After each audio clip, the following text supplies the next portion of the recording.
فرزند زہرا یہ حالات برے ہیں۔ کاشانہ بصیرت ایک ایسا مکمل یوٹیوب چینل جس پر محروم بصارت کے لیے بالخصوص اور تمام افراد کے لیے بالعموم سینکڑوں کی تعداد میں اسلامی کتب دستیاب ہیں۔ لہذا گزارش ہے کہ آپ اپنی ذمہ داری نبھاتے ہوئے کاشانہ بصیرت کو سبسکرائب کرنے کے ساتھ ساتھ بیل آئیکن کو پریس کیجئے تاکہ آپ علم کے حصول کے ساتھ ساتھ مذہب اہل بیت کی اشاعت میں بھی اہم کردار ادا کرتے رہیں۔ کاشانہ بصیرت۔ فرزند زہرا یہ حالات برے ہیں۔ السلام علیکم ورحمۃ اللہ وبرکاتہ۔ سامعین، آپ سماعت فرما رہے ہیں سیرت امیر المومنین حضرت علی ابن ابی طالب حصہ اول، مؤلف علامہ مفتی جعفر حسین علی اللہ مقامہ۔ آج ہم آپ کے سامنے اس کی 12ویں ریکارڈنگ پیش کر رہے ہیں، صفحہ نمبر 127۔ عنوان ہے حلیہ اور سراپا۔ اعضاء شناسی علم نفسیات کی ایک شاخ ہے جو مسلسل تجربات اور مشاہدات سے اخذ نتائج پر مبنی ہے۔ اس سے آنکھ، ناک، پیشانی اور دوسرے اعضائے بدن سے انسان کے عادات و اطوار اور اس کے کردار کے جانچنے میں مدد لی جاتی ہے۔ چنانچہ ماہرین فن اعضاء کی ساخت، ڈیل ڈول، ناک نقشہ، رفتار و گفتار سے انسان کی شخصیت کے متعلق بہت کچھ معلومات حاصل کر لیتے ہیں۔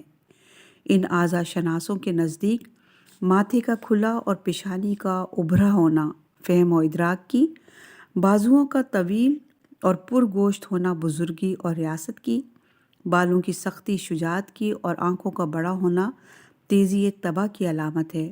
اسی طرح گردن کا کوتاہ ہونا مکر اور تشدد پسندی کی، پنڈلیوں کا پرگوشت ہونا حماقت کی، آنکھوں کا چھوٹا ہونا اور اندر کو دھنسا ہونا خبث اور فریب کی، شانوں کا نازک اور باریک ہونا کمزوری عقل کی، اور دانتوں میں دراڑوں کا ہونا کمزوری اور ضعف کی نشانی سمجھا جاتا ہے۔ اگرچہ یہ ضمنی اور تخمینی علامات ہیں جنہیں قطعی اور یقینی نہیں کہا جا سکتا، تاہم ظاہر باطن کا ایک حد تک عکاس اور آئینہ دار ضرور ہوتا ہے۔ سیمائے آدم آئینہ حال باطن است۔ کتب تاریخ اور سیر کی روح سے امیر المومنین علیہ السلام کا حلیہ مبارک یہ تھا کہ جسم بھاری بھرکم، رنگ کھلتا ہوا گندم، خد و خال انتہائی موزوں اور دلکش، چہرہ متبسم اور 14ویں رات کے چاند کی طرح درخشاں۔ ابو الحاج مدرک کہتے ہیں کہ سب لوگوں سے زیادہ وجیح اور حسین تر تھے، پیشانی کشادہ۔ ابن عباس کہتے ہیں کہ میں نے علی کی کن پٹیوں سے حسین تر کسی کی کن پٹیاں نہیں دیکھیں۔ ماتھے پر سجدوں کی کثرت سے گٹھا پڑا ہوا، ستواں ناک، آنکھیں بڑی اور سیاہ اور ان میں عزم اور ایقان کی چمک۔ ابو الحاج کہتے ہیں کہ میں نے حضرت کی آنکھوں میں سرمے کے نشان بھی دیکھے ہیں، پتلیاں روشن، بھویں قوس نما، پلکیں لمبی، دانت سلک کے منظم کی طرح ضیاء بار۔ زرار ابن زمر کنانی کہتے ہیں کہ اگر مسکراتے تو دانت موتی کی لڑیوں کی طرح چمکتے، گردن موٹی سرائی دار، سینہ چوڑا چکلا اور اس پر بال، بازوؤں کی مچھلیاں ابھری ہوئیں، شانے بھرے بھرے، کلائیاں ٹھوس، کلائیوں اور بازوؤں میں جوڑ کا پتہ نہ چلتا تھا، دونوں کندھوں کی ہڈیاں چوڑی اور مضبوط، کلائیاں ٹھوس، کلائیوں اور مضبوط بازوؤں میں ہم دوبارہ پڑھ رہے ہیں اس بات کو، دونوں کندھوں کی ہڈیاں چوڑی اور مضبوط، ہتھیلیاں سخت، پنڈلیاں نہ لاغر نہ پرگوشت، پیٹ کچھ نکلا ہوا، ریش مبارک گھنی اور عریض، سر اور داڑھی کے بال سفید۔ محمد ابن حنفیہ کہتے ہیں کہ حضرت علی نے ایک دفعہ مہندی کا خضاب لگایا اور پھر چھوڑ دیا۔ خود کے کثرت استعمال سے سر کے اگلے حصے پر سے بال اڑے ہوئے قد میں آنا سے کچھ نکلتا ہوا۔ حضرت خود فرماتے ہیں کہ اللہ تعالیٰ نے مجھے قد و قامت میں اعتدال بخشا ہے۔ اگر میرا حریف پست قامت ہوتا تو میں اس کے سر پر ضرب لگا کر اس کے 2 ٹکڑے کر دیتا، اور اگر دراز قامت ہوتا تو بیچ سے 2 ٹکڑے کر دیتا۔ آواز پرشکو، رفتار پیغمبر کی رفتار سے مشابہ، پروقار اور کچھ آگے کو جھکی ہوئی۔ جب میدان جنگ میں دشمن کی طرف بڑھتے تو تیزی کے ساتھ چلتے اور آنکھوں میں سرخی دوڑ جاتی۔ ابن قتیبہ نے المعارف میں لکھا ہے کہ ایک عورت نے حضرت کو دیکھ کر کہا کانا کسر ثم جبر۔ اس جملے کے لفظی معنی یہ ہیں کہ گویا توڑے گئے ہیں اور دوبارہ جوڑے گئے ہیں۔ اس جملے سے یہ سمجھ لیا گیا کہ آپ غیر متوازن اور بے ڈھنگے تھے، حالانکہ یہ عربی زبان کا ایک محاورہ ہے جس کے ظاہری معنی مراد نہیں ہے۔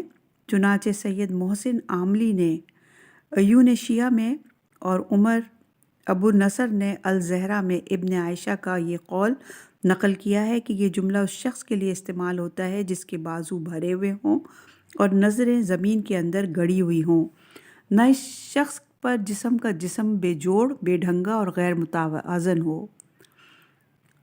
صفحہ نمبر ہے 129، اخلاق اور عادات۔ امیر المومنین خندہ جبی، شگفتہ مزاج، بے غرض اور اخلاص کا پیکر، غریبوں کے ہمدرد اور یتیموں کے غمخوار اور اخلاق نبوی کا مکمل نمونہ تھے۔ اعلیٰ اور ادنیٰ سے یکساں، خندہ پیشانی کے ساتھ ملتے، غلاموں سے عزیزوں کا سا برتاؤ کرتے، مزدوروں کو بوجھ اٹھانے میں مدد دیتے، خود بینی اور خود نمائی سے نفرت کرتے، انتہائی سادہ زندگی بسر کرتے، عام لوگوں کی طرح سادہ اور معمولی خوراک کھاتے اور انہی کی طرح عام اور معمولی لباس پہنتے، اکثر کام اپنے ہاتھ سے انجام دیتے، اپنی جوتیاں خود گانٹتے، کپڑوں میں پیوند خود لگاتے اور بازار سے سودا سلف خود خرید کر لاتے، کھیتوں میں ایک مزدور کی طرح کام کرتے، اپنے ہاتھوں سے چشمے کھودتے، درخت لگاتے اور ان کی آبیاری کرتے، مال سمیٹ کر رکھنے کے بجائے غریبوں اور ناداروں میں تقسیم کر دیتے، رنگ و نسل کا امتیاز اور طبقاتی تزریق گوارا نہ کرتے، حاجت مندوں کے کام آتے، مہمانوں کو بڑے احترام سے ٹھہراتے، کسی سائل کو خالی ہاتھ نہ پھیراتے، بغض اور کینہ اور انتقامی جذبات کو پاس نہ پھٹکنے دیتے، حیرت انگیز حد تک عفو و درگزر سے کام لیتے، دینی معاملات میں سختی برتتے اور عدل و انصاف کے تقاضوں کو پورا کرتے، حق و صداقت کے جادہ پر گامزن رہتے اور کسی کی روح رعایت نہ کرتے، دشمن کے مقابلے میں مکر و فریب اور داؤ پیش سے کام نہ لیتے، رات کا بیشتر حصہ مناجات اور نوافل میں گزارتے، صبح کے تعقیبات کے بعد قرآن اور فقہ کی تعلیم دیتے، خوف خدا سے لرزاں اور ترساں رہتے اور دعا اور مناجات میں اتنا روتے کہ ریش مبارک تر ہو جاتی۔ ایک مرتبہ زرار ابن زمرہ زبائی معاویہ کے ہاں آئے۔ معاویہ نے کہا کہ تمہیں تو علی کی صحبت میں رہنے اور انہیں قریب سے دیکھنے کا موقع ملا ہے، کچھ ان کے متعلق بیان کرو۔ زرار نے معذرت چاہی۔ جب اصرار زیادہ ہوا تو کہا، خدا کی قسم ان کے ارادے بلند اور قوا مضبوط تھے، فیصلہ کن بات کہتے اور عدل و انصاف کے ساتھ حکم کرتے، ان کے پہلوؤں سے علم کے سوتے پھوٹتے اور کلام کی گوشوں سے حکمت اور دانائی کے نغمے گونجتے تھے، دنیا اور اس کی رونق اور بہار سے وحشت کھاتے، رات اور اس کے سناٹوں سے جی بہلاتے، آنکھوں سے ٹپ ٹپ آنسو گرتے اور فکر اور سوچ میں ڈوبے رہتے، لباس وہ پسند آتا جو مختصر ہوتا اور کھانا وہ بھاتا جو روکھا پھیکا ہوتا، وہ ہم میں ایک عام آدمی کی طرح رہتے سہتے اور ہم کچھ پوچھتے تو جواب دیتے اور کچھ دریافت کرتے تو بتاتے۔ خدا کی قسم باوجود قرب کے ان کی ہیبت اور جلال کے سامنے ہمیں لب کشائی کی جرت نہ ہوتی تھی، اہل دین کی تعظیم کرتے، مسکینوں کو قرب کا شرف بخشتے، طاقتور کو یہ توقع نہ ہوتی کہ بے راہ روی میں ان کی ہمدردی حاصل کر سکے گا، اور کمزور کو ان کے انصاف سے مایوسی نہ ہوتی تھی۔ خدا شاہد ہے کہ میں نے بعض مقامات پر جبکہ رات کے پردے آویزاں اور ستارے پنہاں ہوتے تھے انہیں دیکھا کہ اپنی ریش مبارک کو ہاتھوں میں پکڑے ہوئے اس طرح تڑپتے جس طرح کوئی مار گزیدہ تڑپتا ہے، اس طرح روتے جس طرح کوئی غم زدہ روتا ہے۔ وہ کہہ رہے تھے، اے دنیا جا کسی اور کو فریب دے، کیا میرے سامنے اپنے آپ کو لاتی ہے یا مجھ پر فریفتہ ہو کر آتی ہے؟ یہ کیوں کر ہو سکتا ہے کہ میں تو 3 بار تجھے طلاق دے چکا ہوں، جس کے بعد رجوع کی صورت نہیں۔ تیری عمر چند روزہ اور تیری اہمیت بہت کم ہے۔ افسوس زاد راہ تھوڑا، سفر دور دراز اور رستہ وحشتناک ہے۔ یہ وہ آواز حق تھی جو امیر شام ایسے دشمنوں کے دربار میں بلند ہوئی جہاں حکومت کے کاسہ لیس اور دولت کے پرستار جمع تھے، مگر کسی کی زبان تردد میں نہ کھل سکی، بلکہ تاریخ یہ بتاتی ہے کہ لوگ اس طرح دہاڑے مار مار کر روئے کہ گلے میں پھندے پڑ گئے اور معاویہ کی آنکھیں بھی ڈبڈبا گئیں۔ یہ تھا حسن سیرت اور حسن عمل کا مقناطیسی اثر، جس کے تذکرے سے اغیار تک کے دل موم کر دیے اور ہنستی کھیلتی محفل کا رنگ بدل دیا۔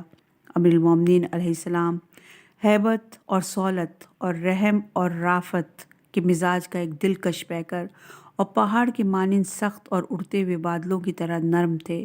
حضرت کے ایک صحابی ساسا بن سوہان نے ابدی کہتے ہیں کہ حضرت ہم میں ایک عام آدمی کی طرح رہتے سہتے، خوش قلقی، انتہائی انکسار اور نرم روی کے باوجود ہم ان کے سامنے اس طرح خائف و ترسا رہتے جس طرح وہ جکڑا ہوا قیدی جس کے سر پر جلاد تلوار لیے کھڑا ہو۔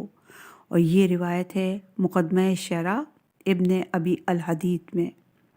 حضرت کی اسی دبدبے اور ہیبت اور جذبہ محبت اور عطوفت کو دیکھتے ہوئے ملا علی آذربائیجانی نے کیا خوب کہا ہے۔ ترجمہ ہے، دشمن کو للکارتے اور اس پر حملہ ور ہوتے تو اللہ کے شیر، اور بخشش و احسان کرتے تو یتیموں کے باپ نظر آتے۔ صفحہ نمبر 131 ہے اور عنوان ہے پوشش اور لباس۔ امیر المومنین سیدھی سادی وضع کا عام اور کم قیمت لباس پہنتے تھے، جو عرب میں اس دور کا غریب اور متوسط طبقہ پہنتا تھا، بلکہ بعض اوقات اس سطح سے بھی گر جاتا تھا۔ لباس سے صرف تن پوشی مطلوب تھی، نہ نمود و نمائش، اس لیے کہ اس میں کوئی امتیاز گوارا نہ کرتے اور نہ گرمی اور سردی کے موسم کا لحاظ رکھتے۔ گرمیوں میں سردی کا اور سردیوں میں گرمی کا لباس پہن لیتے۔ ضرورت کے وقت کبھی چمڑے کا اور کبھی لیف خرما کا پیوند لگا لیتے اور اس میں کوئی سبکی اور آر محسوس نہ کرتے۔ ایک مرتبہ ایسا کرتا پہنے ہوئے تھے جس میں جا بجا پیوند لگے ہوئے تھے۔ کچھ لوگوں نے اس پر نکتہ چینی کی تو فرمایا، ایسا لباس پہننے سے دل میں عجز اور فروتونی کا احساس پیدا ہوتا ہے، اور اہل ایمان مجھے اس لباس میں دیکھیں گے تو لباس کی سادگی میں میری پیروی کریں گے۔ مسعودی نے لکھا ہے کہ آپ نے اپنے زمانہ خلافت میں کبھی نیا لباس نہیں پہنا۔ عام پوشش تہبند، کرتا اور چادر تھی۔ سر پر امامہ زیادہ پسند کرتے تھے۔ امامہ عربوں کا تاج ہے، اور یہ روایت ہے سیرت ابن حشام جلد نمبر 2 صفحہ نمبر 286 پر۔ چند لوگوں کے بیان آپ کو سناتے ہیں جن لوگوں نے مختلف اوقات میں امیر المومنین کو دیکھا اور ان کے لباس کی نوعیت اور وضع قطع کا ذکر کیا۔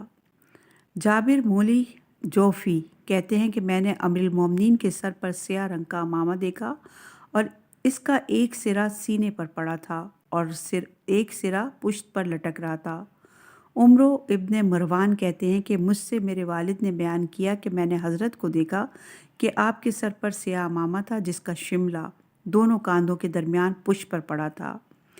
یزید ابن حارث فزاری کہتے ہیں کہ میں نے حضرت کو دیکھا کہ آپ کے سر پر ایک سفید مصری ٹوپی اوڑھے ہوئے ہیں۔ ابو حیان کہتے ہیں کہ میں نے حضرت کے سر پر باریک کپڑے کی ٹوپی دیکھی ہے۔ ایوب ابن دینار کہتے ہیں کہ میرے والد کہا کرتے تھے کہ میں نے حضرت علی علیہ السلام کو دیکھا تھا کہ آپ آدھی پنڈلیوں تک تہمت باندھے ہوئے اور ایک چادر شانوں پر ڈالے ہوئے تھے، اور ایک مرتبہ دیکھا کہ آپ نجران کی دھاری دار 2 چادریں اوڑھے ہوئے ہیں۔ ابجر ابن ہرموز کہتے ہیں کہ میرے والد نے حضرت کو مسجد کوفہ سے باہر نکلتے دیکھا کہ آپ تہمت باندھے ہوئے ہیں جو نصف ساق تک تھا اور ایک چادر اڑے ہوئے ہیں۔ اس دور میں موسم گرما کا عموماً یہی لباس ہوتا تھا۔ چنانچہ غدیر خم کے موقع پر جب رسول خدا نے حضرت علی کو اپنے ہاتھوں پر بلند کیا تو روایت میں ہے کہ اتنا اونچا کیا کہ سفیدی بغل ظاہر ہو گئی۔ اس کی وجہ یہی تھی کہ پیغمبر اکرم صرف چادر اوڑھے ہوئے تھے جو حضرت علی کو اٹھاتے وقت سرک گئی اور سفیدی بغل نمایاں ہو گئی۔ نوف بکالی کہتے ہیں کہ میں نے حضرت علی علیہ السلام کو دیکھا کہ آپ کے جسم مبارک پر ایک کرتا تھا اور پیروں میں کھجور کی چھال کے جوتے تھے۔ ابن عباس کہتے ہیں کہ میں نے حضرت کے پیروں میں ایک پھٹا پرانا جوتا دیکھا جسے اپنے ہاتھ سے گانٹھ رہے تھے۔ عطا ابی محمد کہتے ہیں کہ میں نے آپ کے جسم پر دھلے گاڑے کا کرتا دیکھا۔ خالد ابی امیہ کہتے ہیں کہ میں نے حضرت کو دیکھا کہ آپ کا تہمت گھٹنوں تک کا ہے۔ عبداللہ ابن ابی حلزیل کہتے ہیں کہ میں نے آپ کے جسم پر گاڑے کا لمبی آستینوں والا کرتا دیکھا۔ اگر اس کی آستینیں چھوڑ دیتے تھے تو انگلیوں کے سروں کو مس کرتی تھیں۔ عبدالجبار ابی مغیرہ کہتے ہیں کہ مجھ سے کثیرہ نے بیان کیا کہ میں نے حضرت کو دیکھا کہ آپ تہبند موٹے گاڑے کا تھا جو نصف ساق تک اونچا تھا اور موٹے گاڑے کا کرتا پہنے اور ایک چادر اوڑھے ہوئے تھے۔ ابو الاعلیٰ مولی اسلم کہتے ہیں کہ میں نے دیکھا کہ حضرت نے ناف کے اوپر سے تہمت باندھ رکھا ہے۔ ابو ملیکہ کہتے ہیں کہ میں ایک مرتبہ حضرت کی خدمت میں حاضر ہوا، دیکھا آپ ابا تہمت کے طرح باندھے ہوئے ہیں اور اس پر رسی لپیٹ رکھی ہے۔ قدامہ ابن عطاب کہتے ہیں کہ میں نے حضرت کو دیکھا کہ آپ سفید اونی کرتا پہنے اور مقام قطر کی سرخ دھاریوں والی 2 چادریں اوڑھے اور سر پر باریک کپڑے کا امامہ باندھے ہوئے تھے۔ ابو الزیبان کہتے ہیں کہ میں نے حضرت کو دیکھا کہ آپ زرد رنگ کا تہمت باندھے اور بیل بوٹے والی سیاہ کملی اوڑھے ہوئے تھے۔ زید ابن وہب کہتے ہیں کہ میں نے دیکھا کہ حضرت گھر سے باہر نکلے اور ان کے تہمت پر جا بجا پیوند لگے ہوئے ہیں۔ محمد بن عبد الرحمن کہتے ہیں کہ حضرت علی داہنے ہاتھ میں انگوٹھی پہنتے تھے، اور یہاں حاشیے میں موجود ہے کہ دائیں ہاتھ انگوٹھی پہننا مسنون و مستحب ہے۔ رسول اکرم صلی اللہ علیہ وآلہ وسلم داہنے ہاتھ میں ہی انگوٹھی پہنا کرتے تھے۔ چنانچہ ابن اسیر جزری نے تحریر کیا کہ حضرت صلی اللہ علیہ وآلہ وسلم دائیں ہاتھ میں انگوٹھی پہنا کرتے تھے۔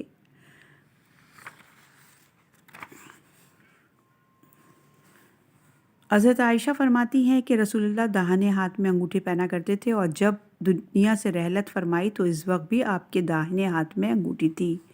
حضرت کے بعد معاویہ نے اس طریق رسول کو بدل دیا اور دائیں ہاتھ کے بجائے بائیں ہاتھ میں انگوٹھی پہننا شروع کر دی۔ چنانچہ صاحب مستراف نے تحریر کیا کہ سلامی نے بیان کیا کہ رسول اللہ اور ان کے بعد خلفائے دائیں ہاتھ میں انگوٹھی پہنا کرتے تھے۔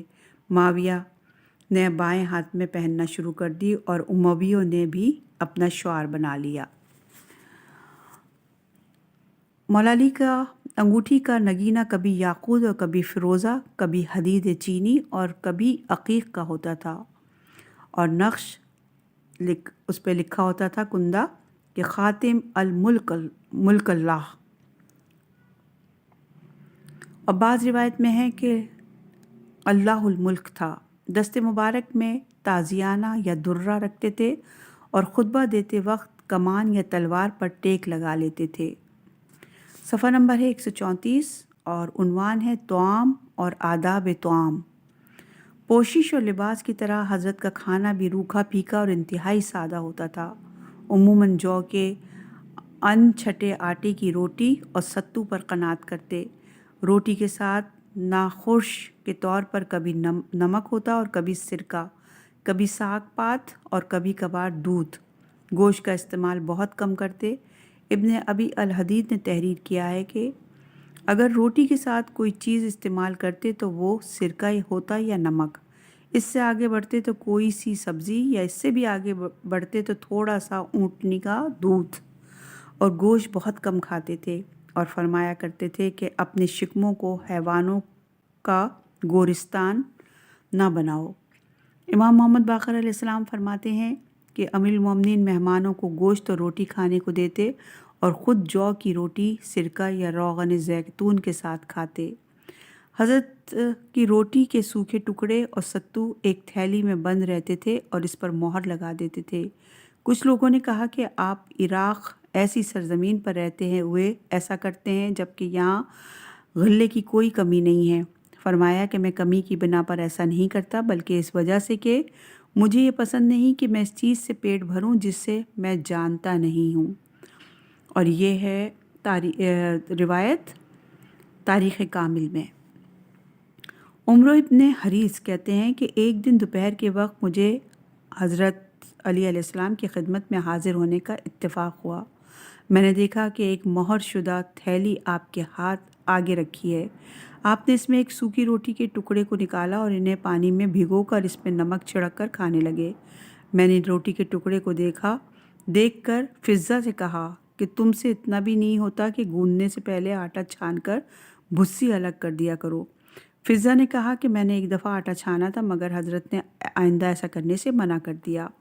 میں نے اس تھیلی میں سوکھے ٹکڑوں کے علاوہ کھانے کی کچھ اور چیزیں بھی رکھ دی تھیں مگر حضرت نے اس پر مہر لگا دی تاکہ اس میں سے کسی اور چیز کا اضافہ نہ کر سکوں۔ عدی ابن حاتم کہتے ہیں کہ میں نے ایک دفعہ دیکھا کہ حضرت کے آگے جو کی روٹی کے سوکھے ٹکڑے اور نمک رکھا ہے اور ایک چھاگل پانی سے بھری رکھی ہے۔ میں نے عرض کیا کہ آپ دن کے اوقات میں مصروف جہاد اور راتوں کے لمحات میں مشغول عبادت رہتے ہیں، پھر یہ کھانا کھاتے ہیں۔ حضرت نے میری طرف دیکھ کر فرمایا، نفس کو ریاضت کا خوگر بنانا چاہیے تاکہ وہ طغیانی اور سرکشی پر نہ اتر آئے۔ اور پھر یہ شعر پڑھا، اپنے نفس کو قناعت کا خوگر بناؤ ورنہ وہ ضرورت سے زیادہ کا خواہش مند ہوگا۔ اور یہ روایت ہے مناقب ابن شہر آشوب میں۔ سوید ابن غفلہ کہتے ہیں کہ ایک مرتبہ حضرت کی خدمت میں حاضر ہوا، دیکھا کہ آپ کے آگے ترش دہی کا ایک پیالہ رکھا ہے اور ہاتھ میں جو کی ایک روٹی ہے جس پر جو کے چھلکے چھلک رہے ہیں۔ آپ اس روٹی کو کبھی ہاتھ سے اور کبھی گھٹنے پر رکھ کر توڑتے تھے، اور ایک دفعہ عید کے موقع پر حاضر ہوا تو دیکھا کہ حضرت کے آگے دسترخوان بچھا ہوا ہے اور اس پہ روٹی اور خطیفہ ہے عرب کا ایک کھانا ہے جو آٹے کو دودھ میں جوش دے کر تیار کیا جاتا ہے۔ میں نے عرض کیا کہ آپ عید کے دن بھی ایسا کھانا کھاتے ہیں؟ حضرت نے فرمایا، عید اس کی ہے جسے اللہ نے بخش دیا ہو۔ حضرت ایک وقت میں کبھی 2 قسم کے کھانے نہیں کھاتے تھے۔ اگر کسی موقع پر مختلف کھانے آپ کے سامنے رکھ دیے جاتے تو ان کھانوں کو آپس میں ملا لیتے۔ چنانچہ ایک مرتبہ عید کے موقع پر مختلف کھانے آپ کے سامنے جمع ہو گئے۔ آپ نے ان کھانوں کو ایک دوسرے میں ملا کر ایک کھانا بنا لیا۔ ایک دفعہ آپ کے سامنے کھانا آیا جس میں گوشت تھا مگر اس میں روغن نہیں ڈالا گیا تھا۔ آپ سے کہا گیا کہ اگر آپ فرمائیں تو اس میں روغن ڈال دیا جائے۔ فرمایا، ہم ایک وقت میں 2 قسم کی چیزیں نہیں کھاتے۔ اور یہ روایت ہے کفایت الطالب میں۔ حضرت علی علیہ السلام نے ہمیشہ اس کی پابندی کی اور زندگی کے آخری ایام میں جب آپ کی دختر جناب ام کلثوم نے جو کی روٹی کے ساتھ نمک اور دودھ رکھا تو آپ نے دودھ اٹھوا دیا اور نمک سے روٹی کھائی۔ آپ نے کمال تقویٰ اور تعصیہ رسول کی بنا پر ان چیزوں سے بھی ہمیشہ اجتناب برتا جو حضرت صلی اللہ علیہ وآلہ وسلم نے نہیں کھائی تھیں۔ چنانچہ عدی ابن ثابت کہتے ہیں کہ ایک دفعہ حضرت کے سامنے فالودہ پیش کیا گیا تو آپ نے اسے کھانے سے انکار کر دیا۔ فرمایا، جس چیز کو رسول اللہ نے نہ کھایا ہو اس کا کھانا مجھے پسند نہیں۔ اور یہ روایت ہے ریاض النظرہ میں۔ حضرت نے اس انتہائی سادہ غذا اور ترک اللذائذ کے ساتھ کبھی شکم سیر ہو کر نہیں کھایا۔ ابن ابی الحدید نے لکھا ہے کہ آپ نے کبھی پیٹ بھر کا کھانا نہیں کھایا، اور روایت ہے مقدمہ شرح نہج البلاغہ میں۔ امیر المومنین علیہ السلام جہاں زندگی کے اور شعبوں میں اسوہ رسول کے پیرو تھے، وہاں کھانے پینے میں بھی آداب نبوی کے پابند تھے، یہاں تک کہ دسترخوان پر نشست کی وضع، لقمہ اٹھانے کا طریقہ اور کھانے کا انداز بھی رسول خدا صلی اللہ علیہ وآلہ وسلم سے ملتا جلتا تھا۔ امام جعفر صادق علیہ السلام فرماتے ہیں کہ امیر المومنین علیہ السلام کھانے کے معاملے میں سب سے زیادہ رسول اللہ صلی اللہ علیہ وآلہ وسلم سے مشابہ تھے۔ دسترخوان پر بیٹھنے سے پہلے اور فارغ ہونے کے بعد ہاتھ دھوتے اور فرماتے کہ کھانے سے قبل اور بعد ہاتھ دھونے سے ہاتھوں کی چکناہٹ دور ہو جاتی ہے اور آنکھوں میں جلا پیدا ہوتی ہے۔ کھانے کے وقت پہلے بسم اللہ پڑھتے اور فرماتے اگر کسی کو کھانے کے وقت بسم اللہ یاد نہ آئے تو کھانے کے دوران جب یاد آئے پڑھے۔ کھانے کا آغاز نمک سے کرتے، کھانا گرم ہوتا تو اس کے ٹھنڈے ہونے کا انتظار کرتے۔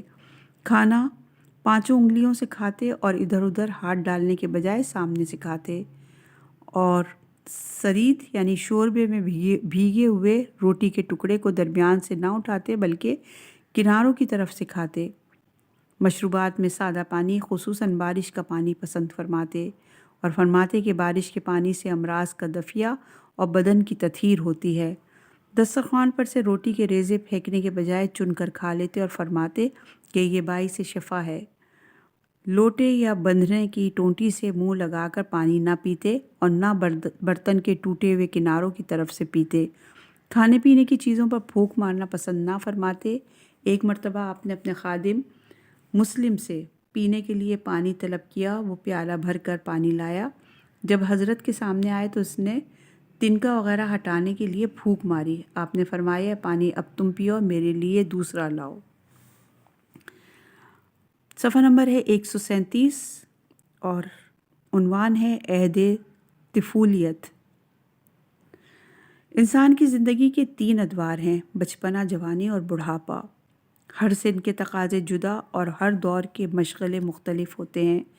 بچپنا کھیل کود کا زمانہ ہے جس میں کھیل کے سوا کسی اور بات کا خیال نہیں ہوتا۔ اس دور میں نہ فہم ہی کامل ہوتا ہے اور نہ شعور ہی پختہ، اور بچوں کے مشاغل سے ان کے شعور کی ناپختگی کا اظہار ہوتا رہتا ہے۔ چنانچہ وہ اچھے اور برے سے آنکھ بند کر کے جن کھیلوں میں اپنے ہم سنوں کو دیکھتے ہیں وہی کھیل کھیلتے ہیں اور انہی سے دلچسپی اور شغف رکھتے ہیں۔ فرزند ابو طالب کی روش عام بچوں کی روش سے مختلف تھی۔ وہ نہ کبھی کھیل کود میں نظر آئے، نہ لہو و لعب میں دکھائی دیے، اور ان تمام مشغلوں سے جو عام طور پر بچوں کی دلچسپی کا باعث ہوتے ہیں کنارہ کش رہتے۔ انہیں نہ اس سے غرض تھی کہ لہو کسے کہتے ہیں اور نہ اس سے مطلب تھا کہ لعب کیا ہے۔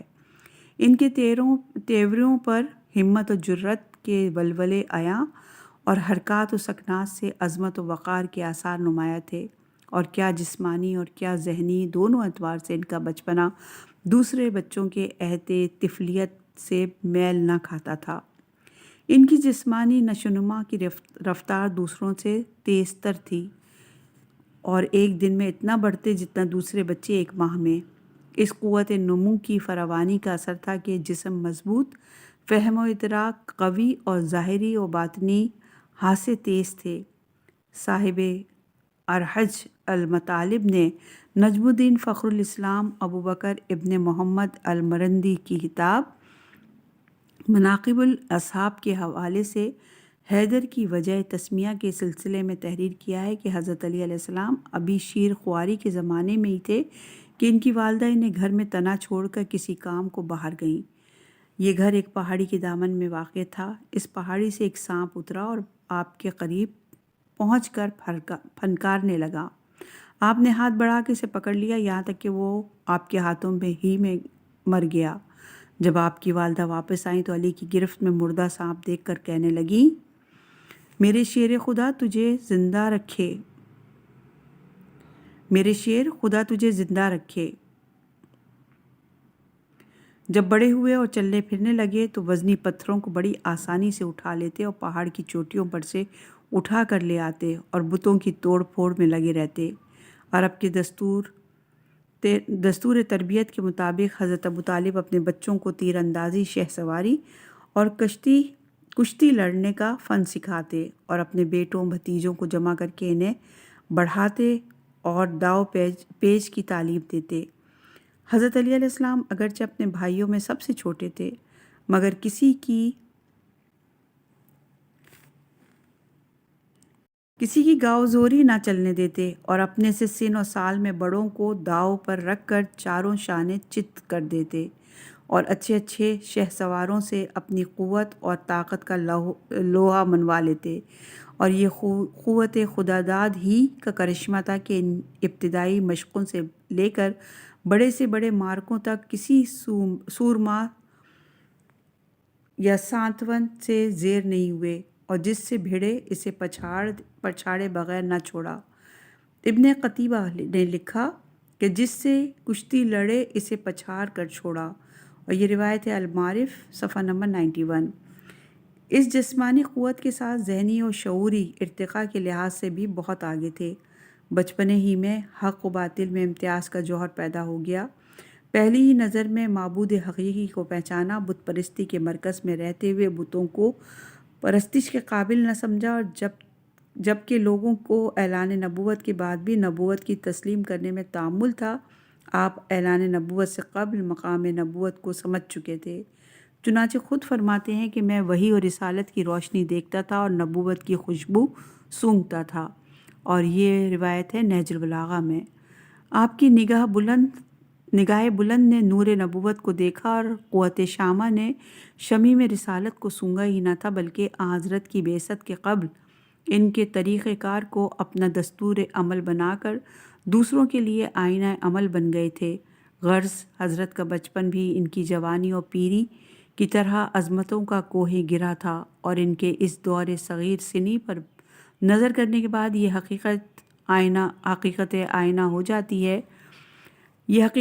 ہو جاتی ہے کہ عظیم انسان عظمت بے کنار پیدا ہوتا ہے۔ ادھر سے مانگ تانگ کر عظمت حاصل نہیں ہوتی، بلکہ یہ عطیہ الہیہ ہے جو بقدر ظرف اور سجدے اور بحد وسعت اما نصیب ہوتا ہے۔ دیتے ہیں بعد ظرف قد خوار دیکھ کر۔ صفحہ نمبر ہے 139 اور عنوان ہے تعلیم و تربیت۔ حضرت علی ابن ابی طالب کو تعلیم و تربیت کا جیسا گہوارہ نصیب ہوا وہ دنیا میں کسی کو نصیب نہ ہو سکا۔ انہوں نے رسول خدا صلی اللہ علیہ وآلہ وسلم کی گود میں آنکھیں کھولیں، انہی کی پاکیزہ آغوش میں پرورش پائی، اور بچپنے سے لے کر جوانی کا پورا زمانہ انہی کے ساتھ گزارا۔ انہی کے سرچشمہ علم و ہدایت سے فیضیاب ہوئے، اور انہی کی زبان چوس کر پھولے پھلے اور پروان چڑھے۔ چنانچہ جناب فاطمہ بنت اسد فرماتی ہیں، جب علی پیدا ہوئے تو پیغمبر اکرم صلی اللہ علیہ وآلہ وسلم نے ان کا نام علی رکھا، اور اپنا لعاب دہن ان کے منہ میں ٹپکایا اور اپنی زبان ان کے منہ میں دے دی، جسے چوستے چوستے سو گئے۔ اور جب دوسرا دن ہوا تو ہم نے داعیہ تلاش کی، مگر علی نے کسی کی چھاتی کی طرف منہ نہ بڑھایا۔ ہم نے محمد صلی اللہ علیہ وآلہ وسلم کو یاد کیا، آپ نے اپنی زبان علی کے منہ میں دے دی، اور وہ میٹھی نیند سو گئے، اور جب تک خدا نے چاہا ایسا ہی ہوتا رہا۔ اور یہ روایت موجود ہے سیرت نبویہ اور حلان صفحہ نمبر 176۔ اگرچہ زمانہ رضاعت میں آپ ماں ہی کی گود میں پرورش پاتے تھے، مگر اس نومولود کی دیکھ بھال زیادہ تر پیغمبر اکرم صلی اللہ علیہ وآلہ وسلم خود کرتے، اپنے ہاتھ سے نہلاتے دھلاتے، پہروں گود میں لیے رہتے، سوتے تو خود جھولا جھلاتے، جاگتے تو لوری دیتے، اور غیر معمولی محبت اور گرم جوشی کا اظہار کرتے، اور ماں باپ سے بڑھ کر نگرانی اور تربیت میں حصہ لیتے۔ بلکہ 6 برس کے سن میں علی مستقل طور پر پیغمبر کی تربیت اور کفالت میں آ گئے، اور ماں باپ دونوں ان کی طرف سے کلیتاً بے فکر ہو گئے۔ پیغمبر اکرم صلی اللہ علیہ وآلہ وسلم کے زیر تربیت آنے کا ظاہری سبب یہ ہوا کہ مکے میں قحط پڑ گیا، اور اس قحط سالی میں حضرت ابو طالب کی معاشی اور اقتصادی حالت انتہائی کمزور کر دی، اور ان کی محدود آمدنی سے وسیع کنبے کی پرورش دشوار ہو گئی۔ حضرت صلی اللہ علیہ وآلہ وسلم نے اپنے چچا کی ذمہ داری کو دیکھ کر محسوس کیا کہ انہیں ہمدردی اور تعاون کی ضرورت ہے۔ آپ نے اپنے چچا عباس سے کہا کہ ابو طالب عیالدار اور معاشی بحران میں گرفتار ہیں، وہ اپنی زبان سے تو کچھ کہیں گے نہیں، اور نہ وہ تنگ دستی کا شکوہ کرنے کے عادی ہیں۔ آپ کو اللہ نے بہت کچھ دیا ہے، ہمیں مل جل کر ان کا ہاتھ بٹانا چاہیے۔ عباس نے ان سے اتفاق کیا اور دونوں نے مل کر ابو طالب کے پاس آئے اور ان سے کہا کہ آپ اس قحط سالی میں کثرت عیال کی وجہ سے پریشان حال ہیں، ہم چاہتے ہیں کہ آپ کا بوجھ ہلکا کر دیں اور آپ کے بچوں کی پرورش کا بار اٹھا لیں۔ ابو طالب نے کچھ پس و پیش کیا اور آخر بھائی اور بھتیجے کے اصرار پہ کہا کہ علی کو میرے پاس رہنے دیجیے اور دوسرے بچوں کو اپنے ہاں لے جائیے۔ چنانچہ عباس نے طالب کی کفالت کا بار اٹھا لیا اور جعفر حضرت حمزہ کے حصے میں آئے اور حضرت علی رسول خدا صلی اللہ علیہ وآلہ وسلم کے حصے میں، اور جو روز ازل سے انہی کے لیے منتخب ہو چکے تھے۔ حضرت علی کے لیے یہ خوش سالی بہار تازہ کا پیغام اور تنگ دستی ایک نعمت عظمیٰ کا پیش خیمہ ثابت ہوئی، اور قحط کے تھپیڑوں نے انہیں دامن رحمت کے سائے اور محبت وحی کی آغوش میں پہنچا دیا۔ ابن جریر طبری نے لکھا کہ علی ابن ابی طالب پر اللہ تعالیٰ کا یہ خصوصی انعام تھا کہ قریش شدید قحط کی زد میں آ گئے، اور اس طرح اللہ تعالیٰ نے علی کے لیے جس بہتری اور بھلائی کا ارادہ کیا تھا اسے پورا کیا۔ اور یہ روایت موجود ہے تاریخ طبری جلد نمبر 2 صفحہ نمبر 57۔ یہ فطری امر ہے کہ بچوں کو ماں باپ سے علیحدگی گوارا نہیں ہوتی، مگر پیغمبر اکرم صلی اللہ علیہ وآلہ وسلم کی محبت اور شفقت نے علی کو اس علیحدگی کا احساس نہ ہونے دیا۔ انہوں نے پیغمبر کی محبت بھری نظروں میں باپ کی نگاہ محبت کو دیکھ لیا اور ان کی کنارے عاطفت میں مسرتوں اور راحتوں کا خزانہ پا لیا۔ دنیا میں کون باپ اس طرح سے پالے پوسے گا جس طرح پیغمبر نے پالا؟ انہیں اپنے ہاتھ سے کھلاتے پلاتے، اپنے قریب سلاتے، شب و روز نظروں کے سامنے رکھتے اور ان کی تمام ضروریات کا خود اہتمام کرتے۔ حضرت علی خود حضرت صلی اللہ علیہ وآلہ وسلم کی پرورش اور تربیت کے بارے میں فرماتے ہیں، میں بچہ ہی تھا کہ رسول اللہ نے مجھے گود میں لے لیا، اپنے سینے سے چمٹائے رکھتے تھے، بستر میں اپنے پہلو میں جگہ دیتے تھے اور اپنے جسم مبارک کو مجھ سے مس کرتے تھے اور اپنی خوشبو مجھے سنگھاتے تھے۔ پہل آپ کسی چیز کو چباتے، پھر اس کے لقمے بنا کر اپنے منہ میں دیتے تھے۔ یہ تو تھی جسمانی تربیت، مگر پیغمبر اکرم صلی اللہ علیہ وآلہ وسلم تمام عالم کے اخلاق کو سنوارنے اور نکھارنے کے لیے خلق ہوئے تھے۔ کیا یہ ممکن ہو سکتا تھا کہ جسے وہ خصوصی طور پر آغوش تربیت میں لیں اور اس کی اخلاقی تعلیم و تربیت میں کوئی کمی اٹھا رکھیں گے، جبکہ وہ مربی ہونے کے اعتبار سے الگ اور معلم عالم ہونے کے اعتبار سے الگ؟ ان پر ان کی دوہری ذمہ داری تھی۔ کیا ان کی یہ کوشش نہ ہوگی کہ اسے اپنے حسن تربیت کا شاہکار بنا کر پیش کریں؟ چنانچہ ایسے ہی ہوا، اور حضرت صلی اللہ علیہ وآلہ وسلم نے علی کی جسمانی پرورش اور پردخات کے ساتھ ان کی طبعی استعداد اور ہمگیر صلاحیت کا جائزہ لے کر ذہنی اور فکری نشوونما اور علمی اور اخلاقی تربیت میں بھی غیر معمولی توجہ اور انہماک سے کام لیا۔ حضرت خود اس اخلاقی تربیت کے سلسلے میں فرماتے ہیں، میں رسول خدا کے پیچھے یوں لگا رہتا تھا جس طرح اونٹنی کا بچہ اپنی ماں کے پیچھے۔ آپ ہر روز میرے لیے اخلاق حسنہ کے پرچم بلند کرتے اور مجھے ان کی پیروی کا حکم دیتے، اور یہ روایت بھی نہج البلاغہ میں موجود ہے۔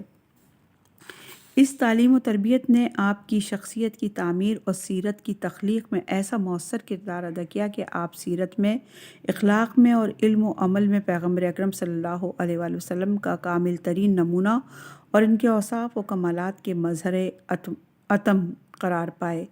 ان کی سیرت اور سیرت نبوی کی جھلک اور ان کے اخلاق میں اخلاق نبوی کا پرتو نظر آتا تھا، اور ایسا ہونا ہی چاہیے تھا، کیونکہ ان کے لوحے دل پر کسی سیرت کا نقش ابھرا تو وہ سیرت رسول تھی، اور صفحہ قلب پر کسی کے حسن ماحول کی چھوٹ پڑی تو وہ پیغمبر کا عمل و کردار تھا۔ غرض قدرت کے فیضان اور ایک قدسی ماحول کے اثرات اور عوامل نے آپ کو غیر معمولی صفات و کمالات سے آراستہ کر دیا۔ جب تربیت رسول ایسے نابض فطرت اور معلم عالم انسانیت کی ہو، اور اثر پذیر طبیعت علی ایسے نابغہ و فتین کی ہو، تو علی اور علم و حکمت کا کون سا